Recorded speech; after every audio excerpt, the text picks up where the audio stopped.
Right to education म्हणजेच RTE प्रवेशामध्ये मोठा बदल झालाय। आता आपल्या घरापासून फक्त 1 किलोमीटरच्या अंतरामध्येच शाळेत प्रवेश मिळणार आहे। नेमकं काय बदल झाले आणि पालकांनी काय लक्षात ठेवायचंय पाहूयात सविस्तर या व्हिडिओच्या माध्यमातून।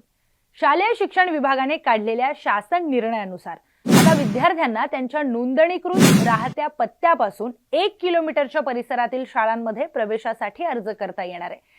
याआधी ही मर्यादा 3 किलोमीटर पर्यंत इतकी होती। मात्र काही ठिकाणी बनावट किंवा तात्पुरते भाडे करार करून पसंतीच्या शाळांमध्ये प्रवेश मिळवण्याचे प्रकार समोर आले आणि त्यामुळे पारदर्शकता वाढवण्यासाठी आणि गैरवापर रोखण्यासाठी हा निर्णय घेण्यात आल्याचं शिक्षण विभागाकडून सांगण्यात येत आहे। यासोबतच आणखी एक महत्त्वाचा बदल करण्यात आला। सगळी कागदपत्र अर्ज करताना ऑनलाईन अपलोड करणं आता बंधनकारक करण्यात आलंय। पूर्वी काही पालक कागदपत्रे नंतर सादर करत होते, मात्र आता अर्ज करतानाच आधार कार्ड, पत्ता पुरावा आणि इतर आवश्यक कागदपत्रे अपलोड करावी लागतील। अपूर्ण किंवा चुकीची कागदपत्रे असल्यास प्रवेश नाकारला जाऊ शकतो। जर अर्जामध्ये दिलेला पत्ता आणि आधार कार्डवरील वेगळा पत्ता असेल तर वैध भाडे करार किंवा सध्याच्या वास्तव्यासंबंधी पुरावा सादर करावा लागणार आहे।